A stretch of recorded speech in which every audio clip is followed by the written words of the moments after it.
Welcome back to VRR tutorials. ఈ వీడియోలో మనం మన ఆన్లైన్ క్లాసెస్ స్టూడెంట్స్ పంపించిన హోంవర్క్ ఏదైతే ఉందో, వాట్సాప్ చేసిన హోంవర్క్ ఏదైతే ఉందో, ఈ హోంవర్క్ని కరెక్ట్ చేస్తూ మీకు హిందీ నేర్పించే ప్రయత్నం చేస్తాను. వీళ్ళు ఇక్కడ ఇచ్చిన సెంటెన్సెస్ అన్నీ కూడా మనం ప్రతిరోజు రోజువారీ జీవితంలో ఉపయోగించేవన్నమాట. కాబట్టి ఒకసారి ఇవి కరెక్ట్ చేస్తూ మనం హిందీ నేర్చుకుందాం. చూద్దాం. వాళ్ళు రోజు మార్కెట్కి వెళ్ళేవారు. వే హర్ దిన్ మార్కెట్ కో జాతే థే అని ఇచ్చారు. యాక్చువల్గా మన స్టూడెంట్ వచ్చేసరికి మార్కెట్ కో జాతే థే అని ఇచ్చారు. కో అనేది అవసరం లేదనమాట, మార్కెట్ జాతే థే అని చెప్పొచ్చు. వే హర్ దిన్ మార్కెట్ జాతే థే అంటే సరిపోతుంది. ఎందుకంటే ఏదైతే ప్లేస్ ఇస్తున్నామో ప్లేస్ గురించి చెప్పేటప్పుడు కో అనే ప్రత్యయం యాడ్ చేయాల్సిన అవసరం లేదనమాట. వే హర్ దిన్ మార్కెట్ జాతే థే అంటే సరిపోతుంది. నెక్స్ట్, నేను ప్రతిరోజు పాఠశాలలో స్పీచ్ చెప్పేదాన్ని. మే హర్ దిన్ పాఠశాల మే భాషణ్ దేనా అంటే స్పీచ్ ఇవ్వడం అనమాట. భాషణ్ కెహనా అని చెప్పక్కర్లేదు, భాషణ్ దేనా అంటే స్పీచ్ ఇవ్వడం. మే హర్ దిన్ పాఠశాల మే భాషణ్ దేతీ థీ అంటే సరిపోతుంది. భాషణ్ దేతీ థీ. నేను ప్రతిరోజు పాఠశాలలో స్పీచ్ ఇచ్చేదాన్ని. ఎప్పుడు గతంలో. ఎప్పుడంటే మనం పాఠశాలలో అంటే స్కూల్లో చదివే టైంలో మనం స్పీచ్ ఇచ్చేవాళ్ళం అనమాట, అలా చెప్పొచ్చు. నెక్స్ట్, ఆమె రోజు బిర్యానీ వండేది. వహ్ హర్ దిన్ లేదా రోజ్ బిర్యానీ పకాతీ థీ. ఇది కరెక్ట్గా ఉంది. నెక్స్ట్, అతడు రోజు పాఠశాలకు వెళ్ళేవాడు. వహ్ రోజ్ పాఠశాల కో జాతా థా. పాఠశాల కో అవసరం లేదనమాట, పాఠశాల జాతా థా. వహ్ రోజ్ పాఠశాల జాతా థా అంటే అతను రోజు పాఠశాలకు వెళ్ళేవాడు. ఇది కూడా పాఠశాల అనేది ఒక ప్లేస్ కాబట్టి అక్కడ కో అనే ప్రత్యయాన్ని యాడ్ చేయాల్సిన అవసరం లేదనమాట. నెక్స్ట్, నేను కాలేజ్ నుంచి రాగానే స్నాక్స్ తినేదానిని. మే కాలేజ్ సే ఆతే హీ. నేను కాలేజ్ నుంచి రాగానే స్నాక్స్ ఖాతీ థీ. స్నాక్స్ తినేదానిని. ఇది కరెక్ట్గా రాశారనమాట. నెక్స్ట్, మేము రోజు తినగానే వాకింగ్కి వెళ్ళేవాళ్ళం. హమ్ రోజ్ ఖాతే హీ వాకింగ్ జాతే థే. వాకింగ్ జాతే థే అనొచ్చు, లేదా సైర్ కే లియే జాతే థే. సైర్ కర్నా అంటే వాకింగ్ చేయడం అనమాట. సైర్ కే లియే జాతే థే. సైర్ కర్నే కే లియే జాతే థే ఇలా కూడా చెప్పొచ్చు. సైర్ కే లియే జాతే థే నడకకు వెళ్ళేవాళ్ళం, నడవడానికి వెళ్ళేవాళ్ళం. సైర్ కర్నే కే లియే జాతే థే అలా కూడా చెప్పొచ్చు. నెక్స్ట్, నేను టీవీ చూస్తూ నోట్స్ రాసేదానిని. మీ టీవీ దేఖ్తే హుయే నోట్స్ లిఖ్తీ థీ. మే టీవీ దేఖ్తే హుయే నోట్స్ లిఖ్తీ థీ అంటే నేను టీవీ చూస్తూ నోట్స్ రాసేదాన్ని. ప్రాపర్గా ఉంది ఇది. నెక్స్ట్, వాళ్ళు ప్రతిరోజు కరాటే చేసేవారు. వే హర్ దిన్ కరాటే కర్తే థే. Very nice. ఇది కూడా కరెక్ట్గా ఉంది. ఇంకా, నేను టీ త్రాగేదానిని. మే చాయ్ పీతీ థీ. ఇది ప్రాపర్గా రాశారు. ఈ మేకి పైన డాట్ ఉండాలి కంపల్సరీ. మే చాయ్ పీతీ థీ. ఈ చాయ్ కూడా యా ప్రాపర్గా లేదు, యాక్చువల్గా యా ప్రాపర్గా రాయలేదు. ఒకసారి కరెక్ట్గా రాయండి అది. కరెక్ట్గా రాయాలి. మే చాయ్ పీతీ థీ అంటే నేను టీ త్రాగేదానిని. నేను యోగా చేసేదాన్ని. యోగా స్పెల్లింగ్ జోడ్నా కర్తీ థీ అని కాదండి యాక్చువల్గా.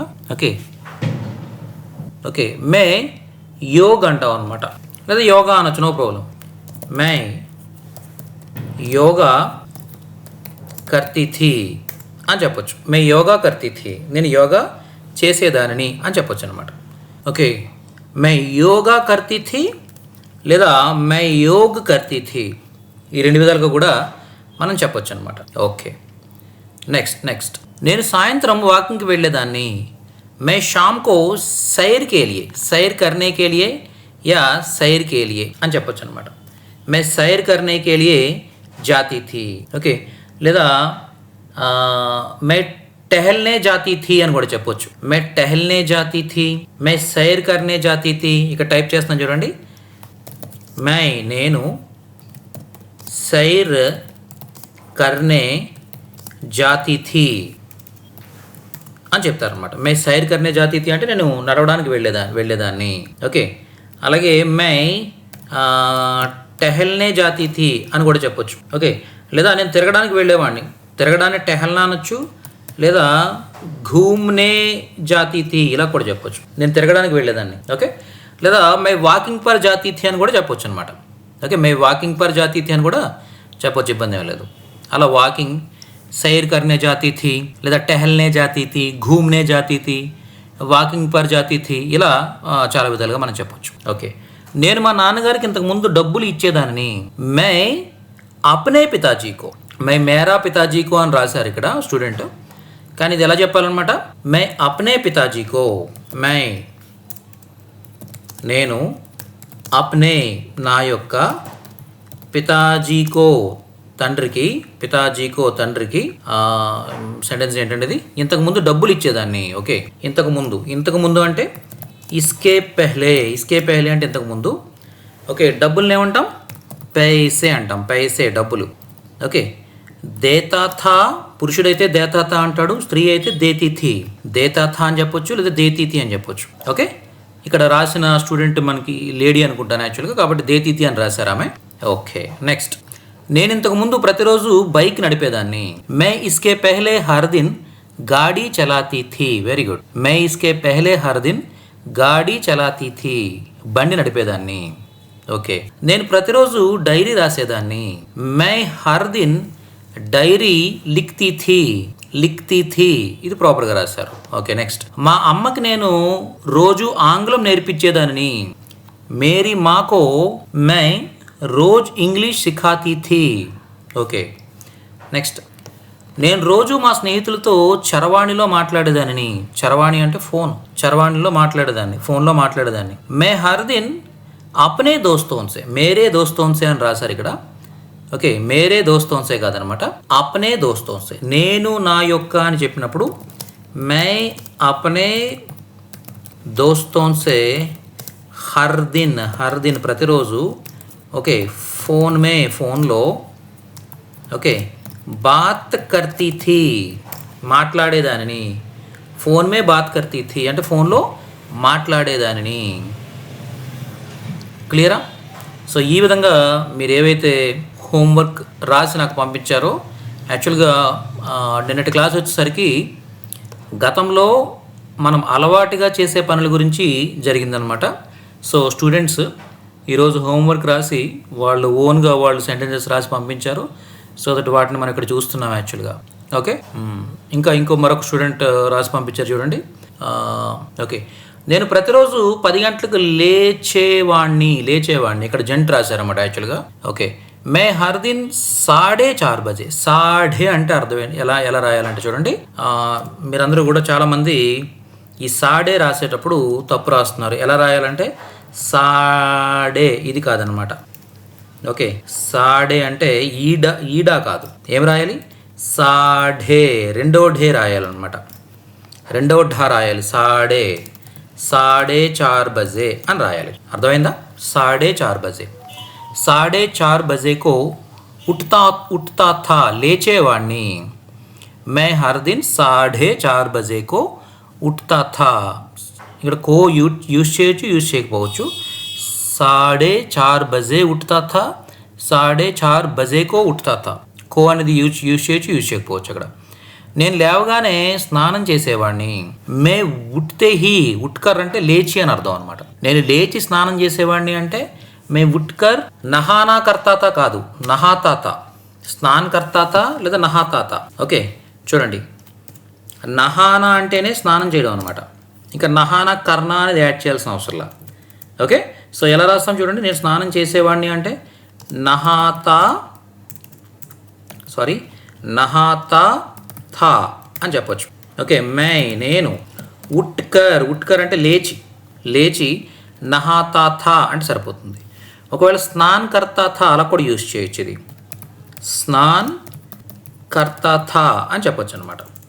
అర్థమైందా? నహాతా థా లేదా స్నాన్ కర్తా థా అంటే నేను లేచి స్నానం చేసేవాడిని అని అర్థం. ఓకేనా? నెక్స్ట్, నేను పౌడర్ అద్దుకునేవాడిని. ఓకే, నేను పౌడర్ అద్దుకునేవాడిని. ఓకే, అద్దుకోవడం, రుద్దుకోవడం. ఓకే, ఏదైనా మీరు అప్లై చేసుకోవడం అనమాట. అంటే నేను పౌడర్ రాసుకునేవాడిని. సో ఈ రాసుకోవడాన్ని, పూసుకోవడాన్ని మనం ఎలా చెప్తామంటే మే పౌడర్ లగాతా థా. లగానా అంటే అర్థం ఏంటంటే వేసుకోవడం అనమాట. అప్లై చేసుకోవడం, పూసుకోవడం, రాసుకోవడం అనే అర్థంలో మనకి లగానా అనేది యూజ్ చేస్తాం. లగాతా థా. ఓకే, లగాన అంటే అర్థం ఏంటంటే రాసుకోవడం, పూసుకోవడం,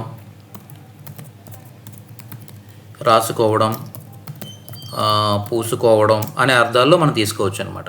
ఓకే, సో అలా నేను పౌడర్ అద్దుకునేవాడిని, రాసుకునేవాడిని, పూసుకునేవాడిని ఇలా చెప్పేటప్పుడు మై పౌడర్ లగాతా థా అని చెప్తాం. ఓకే, నెక్స్ట్ అది మీరు యాక్చువల్గా రాయలేదనమాట. అక్కడ డౌట్ వచ్చింది స్టూడెంట్కి, అక్కడ ఏం రాయాలో అర్థం కాకపోవడం వల్ల అక్కడ బ్లాంక్ వదిలేశారు. సో ఇప్పుడు మీకు అది డౌట్ క్లియర్ అయింది అనుకుంటాను నేను. నెక్స్ట్ నేను తిని చదువుకునేవాడిని, ఇది కరెక్ట్గా రాశారు చూడండి. మై కాకర్ పడతా థా, మై కాకర్ తిని పడతా థా చదువుకునేవాడిని.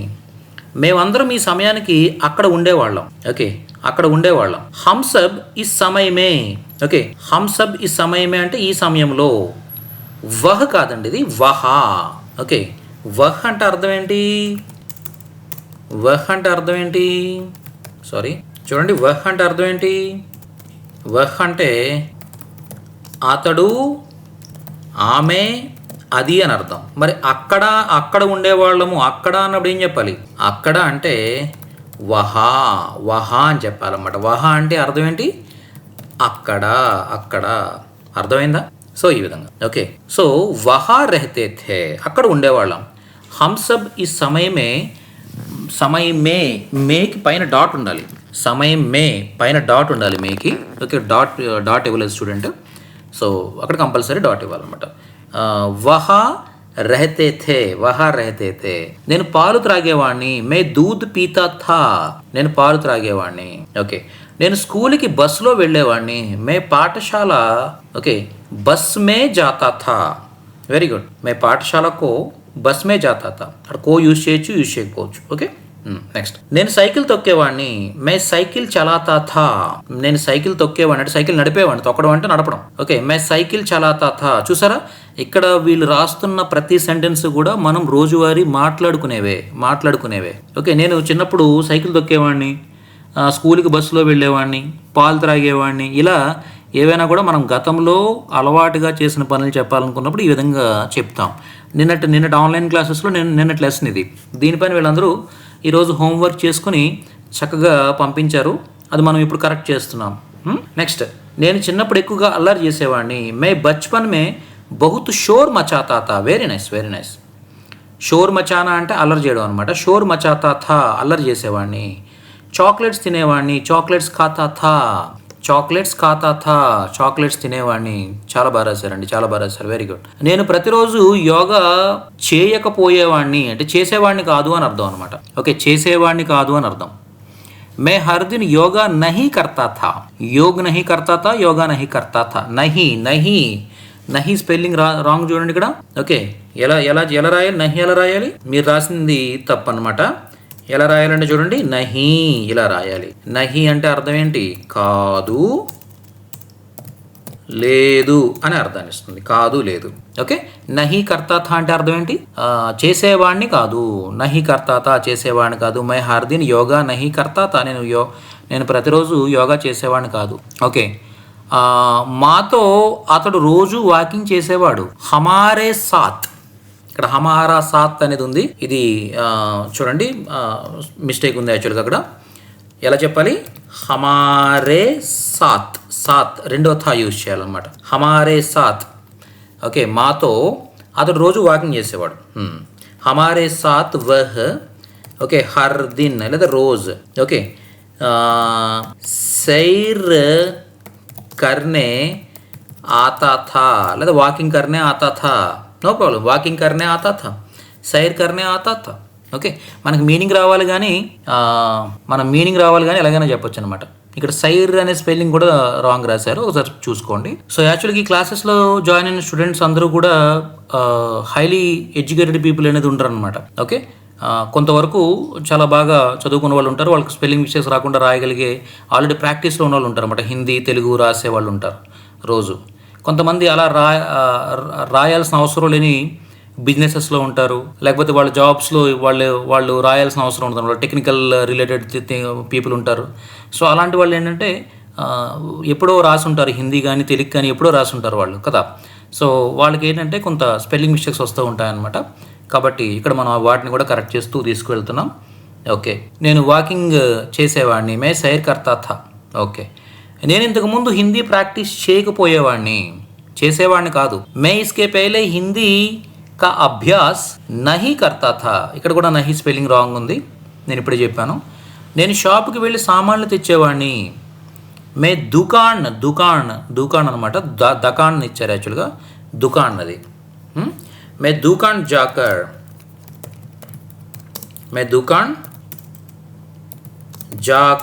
జాకర్ అంటే వెళ్ళి.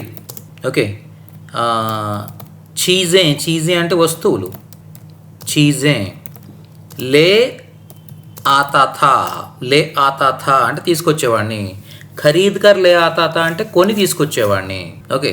ఇక్కడ చీజే అంటే వస్తువులు అని చెప్పొచ్చు. ఇక్కడ మాల్ అని రాశారు, మాల్ అంటే సరుకు. ఓకే, మాల్ అంటే సరుకు అని అర్థం వస్తుంది అనమాట. ఓకే.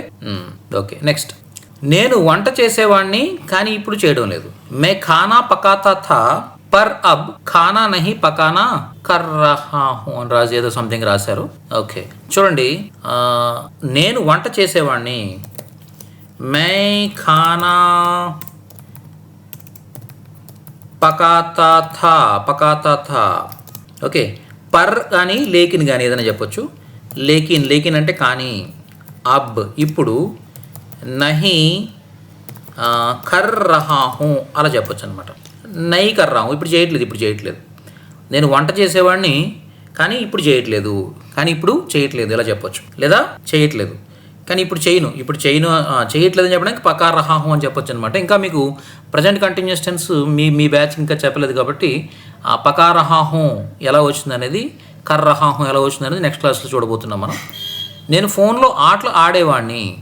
మే ఫోన్ మే ఖేల్ ఖేల్తా థా. Very nice. ఖేల్ ఖేల్తా థా. మే ఫోన్ మే ఖేల్ ఖేల్తా థా. నేను నా మిత్రులతో గొడవ పడేవాడిని.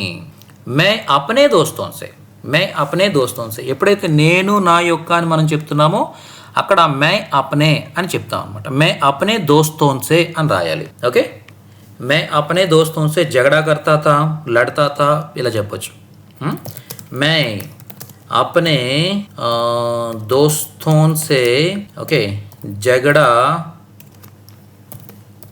करता था. मैं अपने दोस्तों से झगड़ा करता था, लड़ता था. ఓకే. నేను మా అమ్మ చెప్పిన మాట వినకపోయేవాడిని. ఓకే. मैं अपनी माँ से ఓకే कही हुई बात అంటే చెప్పబడిన మాట. ఓకే, కహీ హుయి ఇలా చెప్పొచ్చు అనమాట. అంటే చెప్పబడిన మాట. ఓకే, వినేవాడిని కాదు. నహీ సున్తా థా. ఓకే, మే అప్నీ మా సే కహీ హుయి బాత్ నహీ సున్తా థా ఇలా చెప్పొచ్చు. మాకి బాత్ అని కూడా చెప్పొచ్చు అనమాట. ఓకే, మా సే కహీ హుయి బాత్ అని చెప్పొచ్చు. లేదా సింపుల్గా మే అప్నీ మాకి బాత్ అని కూడా చెప్పొచ్చు అనమాట. మా అమ్మ యొక్క మాట అని చెప్పడం అనమాట. అర్థమైందా? సో అది బ్లాంక్ వదిలేశారు. అక్కడ ఎలా చెప్పాలో అర్థం కాక బ్లాంక్ వదిలేశారు. అక్కడ సింపుల్గా మే అప్నీ మాకి బాత్ ఓకే నహీ సున్తా థా, నేను వినేవాడిని కాదు అలా చెప్పొచ్చు. Very nice. మేము వంట చేసి తినేవాళ్ళం. హమ్ ఖానా పకాకర్ ఖాతే థే. Very nice. అది దీనిలాగా తిని పడుకునేది అంటే ఏమో నాకు అర్థం కాలేదు. ఇదేంటో ఓ ఇసీ జైసే ఖాకర్, అది దానిలాగా తిని పడుకునేదా ఏమోనండి. సెంటెన్స్ ఏంటో అంత ప్రాపర్గా తెలుగు అంత ప్రాపర్గా లేదు. అది ఒకసారి కరెక్ట్గా మీరు రాసి పంపిస్తే మళ్ళీ ఒకసారి కరెక్ట్ చేద్దాం మనం. అది దానిలాగా తిని పడుకునేదంటే ఏమో, అది తెలుగు సెంటెన్సే ప్రాపర్గా లేదు. ఓకే. నెక్స్ట్. ఆమె ప్రతిరోజు గుడికి తప్పకుండా వెళ్ళేది. వహ్ హర్ దిన్ మందిర్ అనివార్య జాతీ థీ అని రాశారు. తప్పకుండా వెళ్ళేది అంటే జరూర్ జాతీ థీ అలా కూడా చెప్పొచ్చు అనమాట. వహ్ హర్ దిన్ మందిర్ స్పెల్లింగ్ తప్పు ఇక్కడ. కరెక్ట్గా దామే ఈకి మాత్ర రావాలన్నమాట. ఓకే, జరూర్ జాతీ థీ. వహ్ హర్ దిన్ మందిర్ జరూర్ జాతీ థీ అంటే ఆమె ప్రతిరోజు గుడికి తప్పకుండా వెళ్ళేది. ఓకే, సో ఈ విధంగా స్టూడెంట్స్ పంపించిన కొన్ని సెంటెన్సెస్ని మనం కరెక్ట్ చేస్తూ చాలా విషయాలు ఇక్కడ నేర్చుకున్నాం. సో ప్రతిరోజు ఈ విధంగా స్టూడెంట్స్ క్లాస్ తర్వాత వాళ్ళు హోంవర్క్స్ రాసి వాళ్ళు ఓన్గా వాళ్ళ డే టు డే లైఫ్ నుంచి కొన్ని సెంటెన్సెస్ తీసుకుని హోంవర్క్స్ రాసి పంపిస్తూ ఉంటారు. వాళ్ళు ట్రాన్స్లేట్ చేస్తారన్నమాట. ట్రాన్స్లేట్ చేస్తే ఎప్పుడైతే మనం తెలుగులో ఒక సెంటెన్స్ రాసి దాన్ని హిందీలో ట్రాన్స్లేట్ చేయగలిగే క్యాపబిలిటీ మనకు వచ్చిందో ఆటోమేటిక్గా ఆ సెంటెన్సెస్ అన్నీ కూడా మనం ఎదుటి వాళ్ళతో మాట్లాడగలుగుతాం అనమాట. సో అలా ఈరోజు రాసి పంపించిన ఈ ఇమేజెస్ అన్ని కూడా ఇమేజెస్లో కొన్నింటిని మనం ఈ సెషన్లో కరెక్ట్ చేసాం. సో నెక్స్ట్ సెషన్లో మరిన్ని హోంవర్క్స్ కరెక్ట్ చేస్తూ మనం నేర్చుకుందాం. ఈ సెషన్ మీకు బాగా ఉపయోగపడింది అనుకుంటాను నేను. సో ఇలాగే మీరు కూడా డైలీ లైవ్ క్లాసెస్ అటెండ్ అవుతూ హిందీ నేర్చుకుంటూ, అలాగే మీరు చక్కగా ఇలా మీరు ఓన్గా ట్రై చేసిన హోంవర్క్స్ మాకు పంపిస్తూ మేము వాటిని కరెక్ట్ చేస్తూ చక్కగా మీరు నేర్చుకోవాలనుకున్నట్టయితే మన ఆన్లైన్ క్లాసెస్లో జాయిన్ అవ్వండి. ఇక్కడ కనిపిస్తున్న నెంబర్స్కి కాల్ చేసి ఈరోజే మీరు ఆన్లైన్ క్లాసెస్లో జాయిన్ అవ్వచ్చు. ఓకే, హిందీ నేర్చుకోవడానికి, తెలుగు ద్వారా హిందీ నేర్చుకోవడానికి విఆర్ఆర్ ట్యుటోరియల్స్ అతిపెద్ద ఇన్స్టిట్యూట్ తెలుగు స్టేట్స్లో. సో వీళ్ళలాగే మీరు కూడా నేర్చుకోవాలనుకుంటున్నట్టయితే వెంటనే ఈ నెంబర్స్ని కాంటాక్ట్ చేయండి. Okay, thank you so much.